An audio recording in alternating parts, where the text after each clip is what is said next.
uno de los que más me gusta, sobre todo porque por su modo de insertarse en el mercado, que me parece muy contracultural, que es César Aira.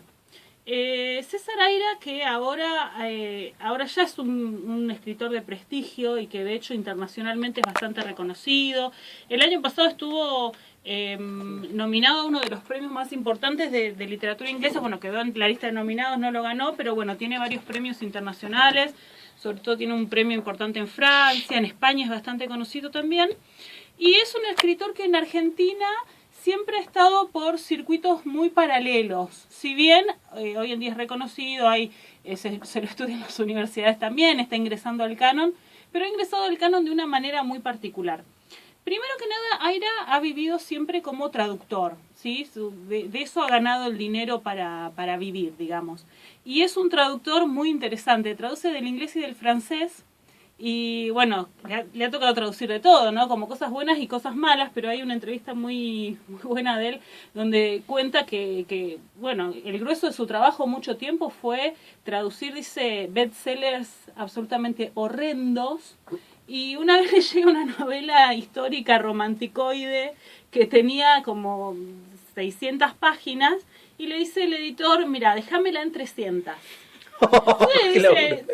Y empecé, dice, nunca leo, y cuando traduzco estas cosas no las leo antes, pues si no me pego un tiro del aburrimiento. Entonces voy traduciendo mientras la voy leyendo y ya iba llevando como, la venían podando bastantes veces, pero así, traducía una página, me salteaba 5, y la historia más o menos yo hacía, se entendía igual. O sea, era tan mala también la novela. Y todo esto para hablarlo porque hace bastante también como reflexión sobre lo que es traducir. Y a veces traducir dice que es violar el texto. De hecho lo está haciendo en ese momento. En ese momento, bueno. Y cuando dice, llego a unas 300 páginas, que era más o menos lo que quería el editor, y quedaban 300 páginas más, pero había terminado la primera parte de la historia, y la segunda parte era que estos protagonistas, que se habían casado, obviamente, perdían a su niño, a su vástago, y eran como 300 páginas buscando. Dice, y yo lo que hice fue escribir, y encontrar a Pepe no nos costó nada. Y así salió al mercado una novela como... Por eso hay que amarlo a Aira, ¿no? Me imagino el autor del otro lado, ¿no? Cuando se entera de esto. ¿No se enteran? No se enteran o no les importa. O sea, esos bodoques que no les importan a nadie. Se está vendiendo en Argentina. O sea, qué joya. ¿En qué te paso el número de cuenta? Depositame. Listo. Ya está. Aira escribe desde el 92 para acá. Tiene como un ritmo incesante de publicación de 2 a 4 novelas por año. Tuvo años de 6 novelas, años de 2 novelas, de 100 páginas cada una. Escribe novela corta. Consultado sobre esto, él habla mucho de su procedimiento de escritura y es muy delirante también la forma de escribir. Las historias son muy delirantes. Pero hay una gran mezcla de ficción y autobiografía. Por ejemplo, hay mucho uso de nombre propio, al estilo de Borges, pero en situaciones mucho más bisagras y bizarras también. Por ejemplo, hay una novela que yo la amo, de Aira, que se llama Cómo me hice monja, que es una de sus novelas autobiográficas. Ustedes me van a decir cómo me hice monja. ¿En qué convento estuvo Aira? Tiene una obsesión con las monjas que las odia en realidad. De hecho hay una novela de unos viejitos repartidores de pizza de flores que matan a unas monjas, las envenenan a todas. En esta novela, Como me hice monja, cuenta la vida de Aira de los 6 a los 7 años. En realidad está toda narrada como una niña de 6 años que cuenta la historia, pero se llama César Aira. Y cuando, por ejemplo, la maestra se refiere a él, que era como el monstruito de la clase, qué sé yo, bueno, no le hablen a Aira me odia, si pudiera me mataría, no se junten con él. Y se refieren a él con el nombre de César Aira, pero la narradora es una niña y habla en femenino. Y además dice, bueno, el año que tomé los hábitos, y esto es una metáfora delirante, ¿no? Además que la niña esta, al finalizar, ahí llegando a cumplir los 7 años, se va a morir cayéndose en un tarro de helado de frutilla en mal estado. O sea, cosas loquísimas pasan, mezclándose anécdotas de cosas que son reales. Por ejemplo, él en esa novela es re importante y re interesante como él aprende a leer. Y por ejemplo, el primer registro de lo que esta niña lee es una larga puteada en un baño.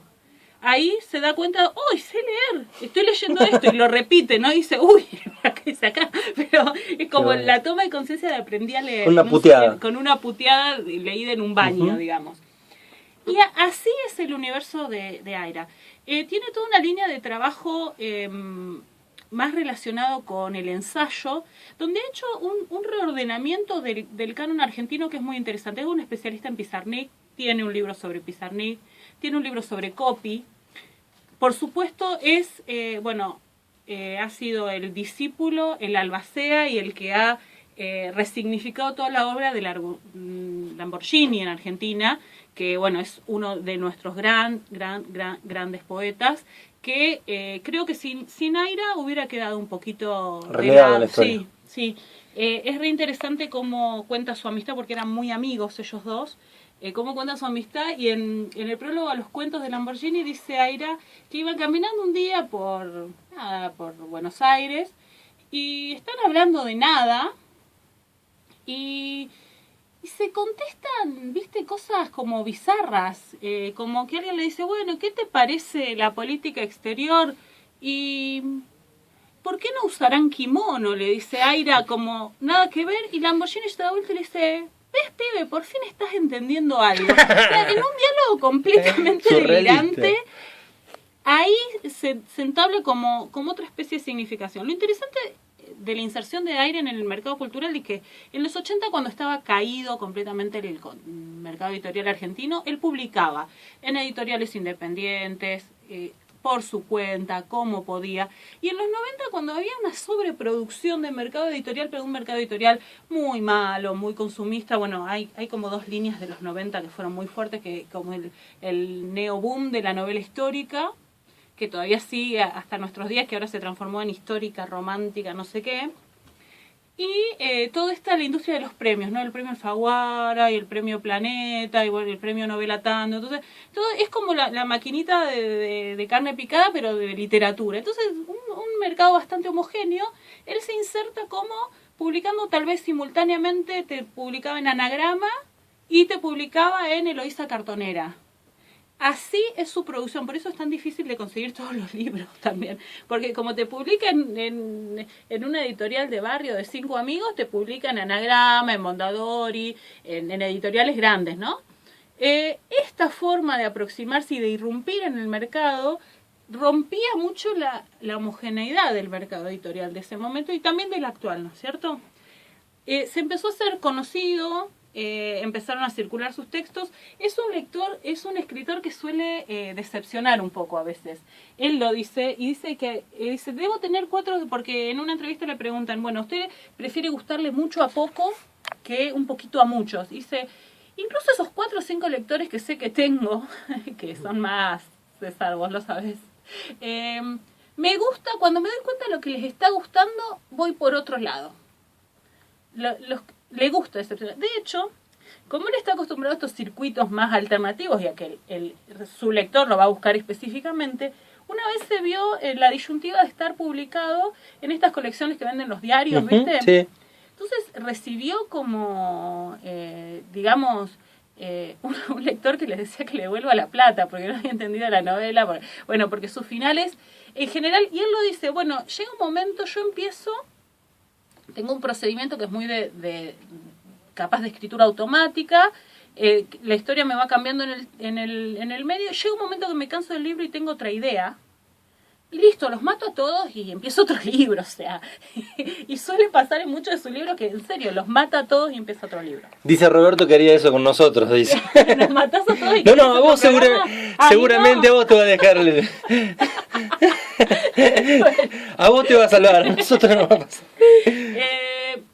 Y por ejemplo, tiene un libro, cuando cumplió 50 años, escribió Cumpleaños, que habla un poco de esa coyuntura, pero uno dice, bueno, ¿de qué se trata este libro de Aira? Y va a ir por distintos lugares y van a suceder cosas bastante surrealistas. Que van a poner, en la superficie que va a emerger, bueno, algún drama existencial, por ahí alguna esta cuestión mucho la cuestión del azar, mucho la cuestión de la experimentación, mucho la cuestión de qué es la creación literaria. Hay una frase con la que termina la novela de la que voy a hablar hoy que dice, él juega mucho y me hizo pensar cuando leía todo esto, con el verbo creer y crear, ¿no? Entonces dice, los que no crean, la novela termina, los que no crean que salgan y vean con sus propios ojos. Pero ese de los que no crean, puede ser los que no crean de no creer o los que no crean de no crear. Qué bonito. Entonces, porque él también juega con que el lector, en la coyuntura del lector ideal, Borges quería un lector que pudiera suspender la duda.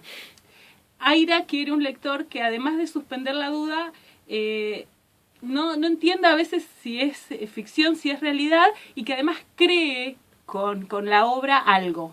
Por eso hay anécdotas. Vos hablas con Aira de alguna de sus novelas, como he leído un par de entrevistas, y dice, ay, bueno, porque fulanito de tal que es poeta, que es un nombre de Pringles, un pueblo chiquito de la provincia de Buenos Aires, pero después se mudó a Flores, en capital, digamos, Gran Buenos Aires creo que es, y muchas de sus novelas transcurren en Pringles, en Flores.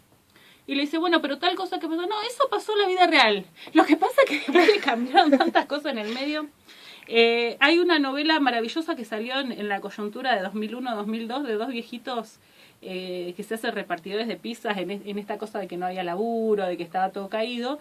Y bueno, uno de los dramas de la novela es que estos viejitos que van a pie, son una pareja de jubilados que van a pie a repartir pizzas. O sea, toda contramano del repartidor de pizzas es un pendejo en moto. En moto, claro. Entonces, estos eran dos jubilados caminando, se no llegaban nunca. Bueno, a una de las personas que le llevaban pizza era a unas monjas. Y una de las cosas que pasaba, que esta gente, como repartía pizza de noche, se perdía el noticiero. Entonces no sabía lo que pasaba, porque él juega mucho con que la realidad se da en la televisión. Y muchas veces la gente se piensa que la realidad es lo que está en la televisión, y eso en esa novela particularmente está como plasmado muy raro, porque dice, bueno, el mundo de esta gente cuando tenía apagado el televisor, cuando no podía ver la televisión porque estaba repartiendo pizza, se empieza a transformar en otra cosa. Y están como medianamente afuera del mundo también, o por lo menos de ese mundo. Claro, de ese mundo. Por ejemplo, decía, bueno, en mi país, justamente en ese momento también hubo un accidente de tren, dice, ahora están todos asustados con los trenes. Dentro de 15 días se va a tirar alguien de un balcón, cosa que sucede muy frecuentemente en mi país, eso lo decía en una entrevista en España. ¿Por qué no hay rejas? Y vamos a estar hablando de otra cosa, ¿no? Entonces, juega mucho con lo mediático, muy con lo contemporáneo, pero desde una visión mucho más simbólica, también muy vanguardista, ¿no? Pero a su vez, la construcción de sus frases es una construcción simple, pero el delirio está por otro lado, pero siempre imagínate o esperátelo venir, algo delirante va a suceder. De la novela que voy a hablar hoy es una novelita así corta, como dije que Aira escribe corto, que es maravillosa, que se llama Baramo, es el nombre del protagonista, que es un empleado público panameño, un escribiente de tercera línea de un ministerio, que va a cobrar 200 pesos y se da cuenta cuando están pagando en el banco que son falsos. Así es el segundo renglón. Se da cuenta que son falsos y se pone re nervioso, pero no se anima a decirle nada a la cajera. Pero ahí empieza todo un delirio de cómo va a ser para sobrevivir ese mes, porque él con lo único que cuenta son con esos 200 pesos. Se retira sin decirle nada. Se va de ahí con los 200 pesos falsos, pero no se anima a decirle nada. Y a partir de ahí empieza a decir, ¿qué voy a hacer este mes? ¿No? ¿Qué voy a hacer este mes? Y empieza absolutamente un delirio. Primero va a la casa y tiene como un hobby de embalsamar animales que le sale muy mal. Entonces dice, voy a embalsamar este pescado y lo voy a vender. Y después empieza otro delirio mucho mayor, que es el de intentar cambiar esos billetes falsos por verdaderos. Pero ¿cómo lo va a hacer? Además, una persona que está planteada al principio como de la máxima corrección y de la vida más plana que te imagines, del trabajo en la casa, y este es como el gran conflicto de su vida. No pudo decir nada en el momento, no se animó. Se le vino el mar encima. Se dio cuenta al toque, lo tocó y dijo, esto es falso. ¿Qué hago? Y no se anima a decirle nada. En lugar de enfrentar el sistema, se lleva y dice, bueno, veré qué hago con esto, que es mi único capital, digamos, hasta el mes que viene. Vamos a escuchar un fragmento donde él se decide, donde tiene que enfrentar la situación de hablar con su madre, en principio. No le va a contar que los billetes son falsos, pero bueno, tiene que emprender en un momento de la novela, hablar con su madre. Me parece muy interesante lo que pasa ahí. Escuchamos. Bueno, ahí podemos ver el tipo de narración, que es muy ágil, y además precisamente la palabra clave con Aira es la tentación de creer que puede pasar eso, ¿no? La maravilla de que pudiera pasar algo así. Y a la vez, viste que te va reflexionando con cosas más profundas, con esta cuestión de la madre y el hijo, ¿no? Que me pareció muy interesante, como cómo se enfrenta un hijo a una madre, y la madre, como ya viéndolo venir de lejos, vos tenés un solo nivel, papi, el que... Una sola capa. Una sola capa, ya está. Yo sé lo que esperar, como sé tu mamá. Hay que verlo así. Acá pasa algo muy azaroso y que tiene que ver con la producción literaria en esta novela, que Baramo va a caer en un bar y le van a proponer hacerse escritor. Y él, como está necesitando plata, porque quedó con los 200 ahí. Está con los 200 pesos y le dicen que justo le pueden dar 200 pesos porque se escribe una novelita. Dice, bueno, dale, y él que nunca había leído nada, que no sabía lo que era la poesía ni nada, escribe una cosa que se llamó El canto del niño virgen, que fue un poema que aparentemente, o sea, en esta ficción delirante pasa a ser como la obra literaria de Panamá de todos los tiempos, el poema fundacional de la nueva literatura panameña. El tipo se transforma en el mejor de todos, y azarosamente no me dice, bueno, que me das 200 pesos, dale. Y a la noche, viste, se va a la casa y sueña y empieza, bueno, voy a escribir este poema, dice. Y lo escribe y se hace re famoso y con el poema, ¿no? Hay otra parte donde él va a un casino y como que quiere sacar como una ventaja ahí, engañar a los que están porque él dice, bueno, hasta ahora soy un simple empleado, correcto, lo único que me falta es que la próxima vez que se conozca mi nombre sea para meterme preso porque estoy con billetes falsos, digamos. Tiene un conflicto terrible que lo lleva a lugares, la verdad, muy, muy, muy delirantes. Delirante total. Para terminar con esta novela, que la recomiendo como todo lo que puedan conseguir de Aira, la verdad que está muy bueno, además son cortitos y te dejan así como, te abren un montón de situaciones. Él dice, escribe todos los días un ratito, dice, no puedo más de una página y media, tipo 11 de la mañana en un bar. Y dice, bueno, y son como especies de diarios para él, de alguna manera, estas cosas. Dice, la otra vez estaba con mi mujer y me dice, ¿hace cuándo que tenemos el gato? Pará, le dice él. Y dice, y me fui a buscar una novela que yo sé que estaba escribiendo en la época que trajimos al gato, y le dije, ese gato tiene 8 años. Porque había puesto una anécdota de un gato adentro de una novela, digamos. Y después hay otra novela de él que yo no sé si es, creo que es Las noches de flores, donde hay una página que no tiene nada que ver con el resto de la historia. Pero dice, me gustó como quedaba y la dejé. Pero ahí se corta la historia principal, digamos, y sigue eso. El fragmento que... Sí. ¿Te molesto un segundo? No, bueno, para terminar íbamos a escuchar un fragmentito donde está precisamente Baramo en estos intríngulis de querer cambiar los billetes verdaderos, los falsos por otros verdaderos, y está en un lugar donde está intentando llevar a cabo una puesta en escena, pero también tiene que ser espontáneo, y en esta lucha por querer ser espontáneo, que no le sale muy bien, pero a la vez estar fingiendo y fingir la espontaneidad, bueno, todo un lío que no puede, pobrecito, y es fantástico escuchar eso. Gracias, Dani,